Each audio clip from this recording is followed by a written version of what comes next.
The intelligent investor. अध्याय 10। Investor और उसके सलाहकार। hindiaudiobook.com। क्या आपको सहायता की आवश्यकता है? 1990 के दशक के उत्तरार्ध में कई निवेशकों ने अकेले चलने की राह को चुना। उन्होंने अपने स्वयं के अनुसंधान करके स्टॉक को एक ऑनलाइन ब्रोकर के माध्यम से चुनकर ट्रेडिंग शुरू की।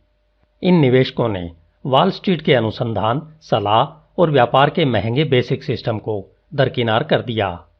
दुर्भाग्य से बहुत से लोगों ने अपने डू इट योर सेल्फ निर्णय के कारण जो स्वतंत्रता पाई थी, उसे बाजार की सबसे बड़ी मंदी के समय में ग्रेट डिप्रेशन ने अंत में महसूस करवा दिया कि वे इस डू इट योर सेल्फ निर्णय के कारण मूर्ख बन गए थे। लेकिन यह जरूरी नहीं कि यह सच ही हो। जो लोग एक पारंपरिक स्टॉक ब्रोकर को अपने निवेश का हर निर्णय सौंपते हैं, वे भी तो पैसा खो देते हैं।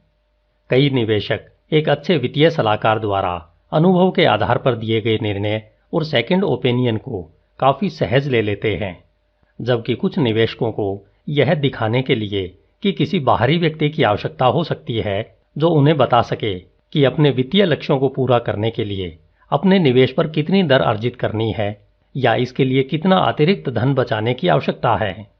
हो सकता है इन दूसरों को तब फायदा मिलता हो या लाभ हो रहा हो जब आपके निवेश नीचे जा रहे हों।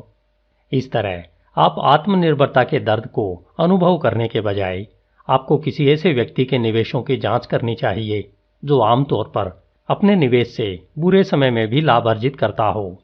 वही आपको उस समय प्रोत्साहित कर सकता है। यह कार्य आपको उस समय मनोवैज्ञानिक तौर पर सक्षम बनाता है जब आपको लगातार निवेश की आवश्यकता होती है और जब अन्य निवेशकों के सफल होने से आपका दिल बैठने लगता है। इस तरह ऐसा कोई कारण नहीं है कि आप अपने स्वयं के पोर्टफोलियो का प्रबंधन नहीं कर सकते हैं, और हाँ, इसे प्रबंधित करने में पेशेवरों की मदद मांगने में कभी भी शर्म महसूस न करें। आपको कैसे पता चलेगा कि आपको किसी की सहायता की जरूरत है? इसके लिए आगे कुछ संकेत बताए गए हैं, जैसे नंबर 1, बड़ा नुकसान। यदि आपके पोर्टफोलियो ने साल 2000 की शुरुआत से 2002 के अंत तक अपने मूल्य का 40% से अधिक खो दिया है, तो आपने शेयर बाजार के निराशाजनक प्रदर्शन से भी बदतर प्रदर्शन किया।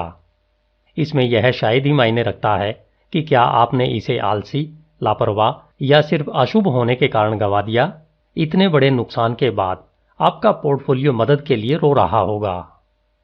दूसरा, बजट की बुरी हालत। अगर आप हर महीने पूरे साल अपने बजट की न्यूनतम आवश्यकता को पूरा करने के लिए संघर्ष करते रहते हैं और आपको पता ही नहीं कि आपका सब पैसा कहां जाता है और आपके लिए नियमित व समय पर बचत करना असंभव हो जाता है, आप समय पर अपने बिलों का भुगतान करने में असफल रहते हैं, तब आपको समझ में आ जाना चाहिए कि आपका बजट आपके नियंत्रण से बाहर हो गया है। ऐसे समय में एक सफल सलाहकार आपको एक व्यापक वित्तीय योजना तैयार करके आपकी अपने पैसे पर पकड़ बनाने में मदद कर सकता है, जो इस बात की रूपरेखा तैयार करेगा कि आपको कितना खर्च करना चाहिए, कितना उधार लेना चाहिए, कितना बचाना चाहिए और कितना निवेश करना चाहिए। तीसरा, बेतरतीब यानी उल्टा पुल्टा पोर्टफोलियो। 1990 के दशक के अंत में बहुत से निवेशकों ने सोचा कि उनके पास डाइवर्सिफाइड पोर्टफोलियो है, क्योंकि उनके पास 39 अलग अलग इंटरनेट स्टॉक या 7 अलग अलग अमेरिकी ग्रोथ स्टॉक फंड थे। इसे इस तरह देखें कि यदि आपकी सभी होल्डिंग एक साथ ऊपर और नीचे जाती है, तब आपके पास इन्वेस्टिंग हार्मनी का अभाव है, जो सही मायने में डाइवर्सिफिकेशन लाता है। इस परिस्थिति में आपकी केवल एक प्रोफेशनल एसेट एलोकेशन प्लान ही मदद कर सकता है। चौथा, महत्वपूर्ण परिवर्तन। यदि आप एक सेल्फ एम्प्लॉयड हैं और आपको अपनी सेवानिवृत्ति योजना लागू करने की आवश्यकता महसूस हो रही है, या आपके वृद्ध माता पिता के पास उनके खर्च का कोई भी क्रम नहीं है, या आपके बच्चों का कॉलेज भी आपके लिए अनअफोर्डेबल है, इस मामले में एक सलाहकार न केवल आपको मन की शांति प्रदान करता है, बल्कि आपको आपके जीवन की गुणवत्ता में वास्तविक सुधार करने में भी मदद करेगा। और इससे भी आगे, एक क्वालिफाइड प्रोफेशनल यह सुनिश्चित कर सकता है कि आप कर कानूनों और सेवानिवृत्ति नियमों की जटिल जटिलता से कैसे लाभान्वित हो सकते हैं। भरोसा करें, फिर वेरीफाई करें। याद रखें कि वित्तीय जालसाज आपको उन पर भरोसा करने और आपको उनकी जांच करने वाली बात करने से रोकते हैं। इससे पहले कि आप अपने वित्तीय भविष्य को एक सलाहकार के हवाले करें, आपके लिए यह जानना अनिवार्य है कि आप किसी ऐसे व्यक्ति को खोजें जो न केवल आपको सहज बनाता हो, बल्कि जिसकी ईमानदारी भी ठेस से परे हो। जैसा कि रोनाल्ड रीगन कहते थे, विश्वास करो और फिर वेरीफाई करो। उन लोगों के बारे में सोचकर शुरू करें जिन्हें आप सबसे अच्छे से जानते हैं और आप जिन पर सबसे अधिक भरोसा करते हैं। फिर पूछें कि क्या वे आपको किसी ऐसे सलाहकार के पास भेज सकते हैं जिस पर उन्हें भरोसा है और जिसे वे महसूस करते हैं कि जो उनकी फीस का अच्छा मूल्य अदा करेगा। आप जिस किसी पर विश्वास करने वाले हैं उसके बारे में किसी अपने अच्छे जानकार से विश्वास मत प्राप्त करना एक अच्छी शुरुआत है। एक बार आपके पास सलाहकार और उसकी फर्म का नाम व साथ ही साथ उसकी विशेषता, जैसे कि क्या वह स्टॉक ब्रोकर है, फाइनेंशियल प्लानर है, अकाउंटेंट है या इंश्योरेंस एजेंट है, जब यह बेसिक जानकारी आपके पास आ जाती है तो आप उसके बारे में और ज़्यादा जानने का काम शुरू कर सकते हैं। जैसे गूगल जैसे इंटरनेट सर्च इंजन में सलाहकार और उसका नाम या उसकी फर्म का नाम सर्च करें। यह सब यह देखने के लिए कि गूगल पर उसके बारे में क्या जानकारी उपलब्ध है, जैसे कि ठीक है, कोई शिकायत है, कोई मुकदमा, अनुशासनात्मक कार्रवाई या निलंबन जैसे शब्द आदि। यदि सलाहकार एक स्टॉक ब्रोकर या बीमा एजेंट है तो संबंधित बीमा कंपनी से यह पूछताछ करें कि क्या एडवाइजर के खिलाफ कोई अनुशासनात्मक कार्रवाई या ग्राहक शिकायत दर्ज की गई है। यदि आप एक अकाउंटेंट पर विचार कर रहे हैं जो एक वित्तीय सलाहकार के रूप में भी काम करता है, तो आपके राज्य का लेखा नियामक आपको बताएगा कि उसका रिकॉर्ड साफ है या नहीं। वित्तीय योजनाकारों या उनकी फर्मों को जिस स्थान पर उनकी प्रैक्टिस हो, वहां के राज्य के प्रतिभूति और विनियम आयोग या प्रतिभूति नियामकों के साथ रजिस्टर्ड होना चाहिए। इसकी जानकारी अपने राज्य प्रतिभूति नियामक की वेबसाइट पर आप देख और डाउनलोड कर सकते हैं।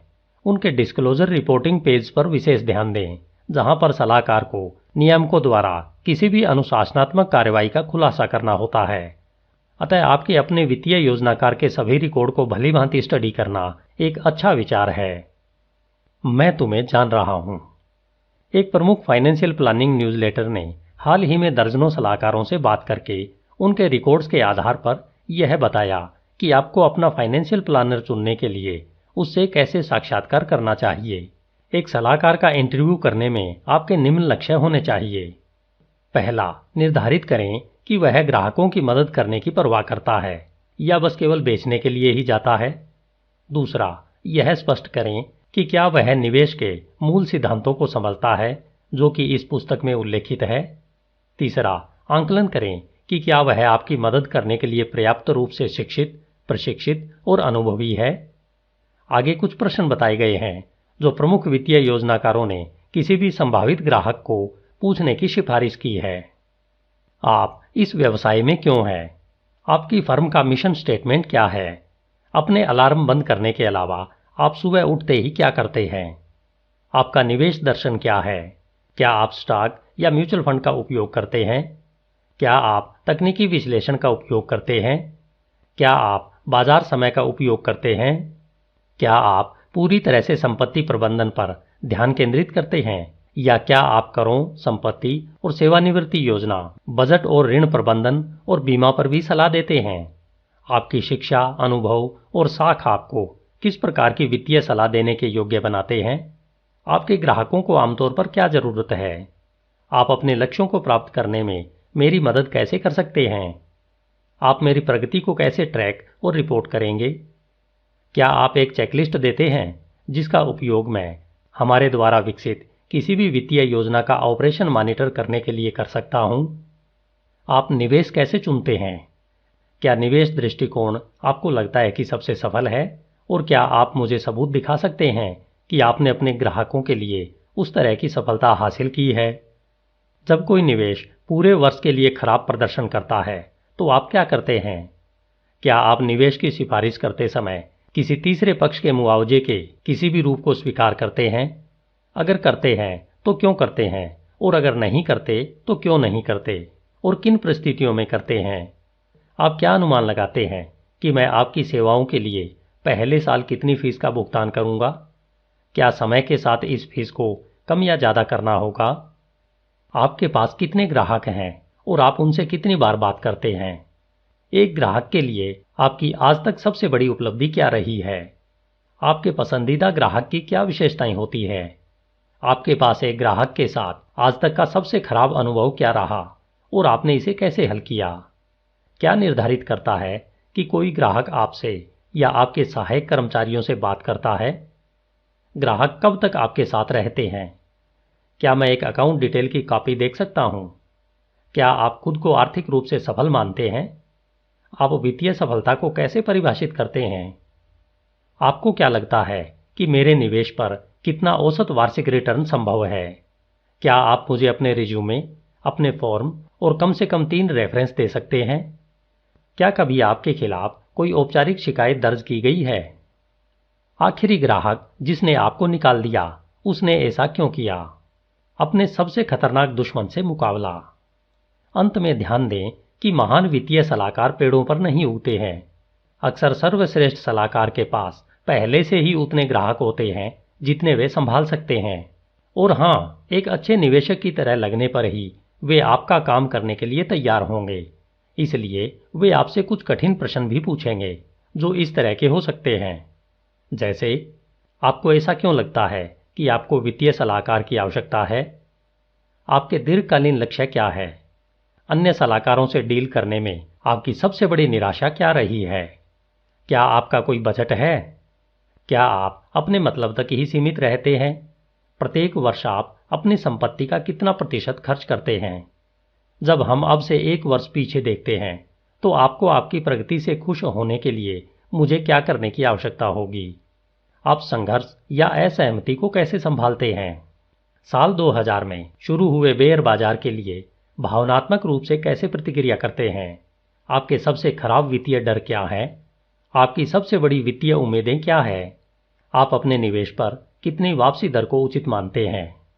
जब एक सलाहकार आपसे ऐसे सवाल नहीं पूछता है और आप में पर्याप्त रुचि नहीं दिखाता है, तब आपको सहजता से यह समझने में देर नहीं करनी चाहिए कि उसके लिए आप एक अच्छा फिट नहीं है। इन सब से ऊपर आपको अपने सलाहकार पर भरोसा करना चाहिए ताकि आप उसे अपने सबसे बड़े दुश्मन से बचाने के लिए अनुमति दे सकें। टिप्पणीकार निक मरे ने कहा है कि आप एक सलाहकार को पैसे का प्रबंधन करने के लिए नहीं, बल्कि आप अपने आप को प्रबंधित करने के लिए नियुक्त करते हैं। वित्तीय नियोजन विश्लेषक रॉबर्ट वेस कहते हैं, अगर सलाहकार आपके और आपके सबसे खराब आवेग की प्रवृत्ति के बीच रक्षा की एक पंक्ति है, तो उसके पास ऐसी प्रणालियां होनी चाहिए जो आप दोनों को नियंत्रित करने में मदद करे। उन प्रणालियों में से कुछ ये हैं। पहली, एक व्यापक वित्तीय योजना जो यह बताती है कि आप अपने पैसे को कैसे कमाएंगे, बचाएंगे, खर्च करेंगे, उधार लेंगे और निवेश करेंगे। दूसरी, निवेश करने के लिए आपके मौलिक दृष्टिकोण को दिशा देने वाली विनिवेश नीति वक्तव्य है। तीसरी, एसेट एलोकेशन प्लान जो यह बताता है कि विभिन्न निवेश श्रेणियों में आप कितना पैसा रखेंगे। ये सभी ऐसे बिल्डिंग ब्लॉक्स हैं जिस पर अच्छे वित्तीय निर्णय स्थापित किए जाने चाहिए और उन्हें परस्पर आप और आपके सलाहकार द्वारा बजाय एक तरफा लागू किए इन्हें बनाया जाना चाहिए। आपको तब तक $1 भी निवेश नहीं करना चाहिए या इसका निर्णय नहीं लेना चाहिए जब तक आप संतुष्ट नहीं होते कि यही वह नींव है जिस पर आप अपना निर्माण करना चाहते हैं। धन्यवाद। HindiAudiobook.com। आपका दिन शुभ हो।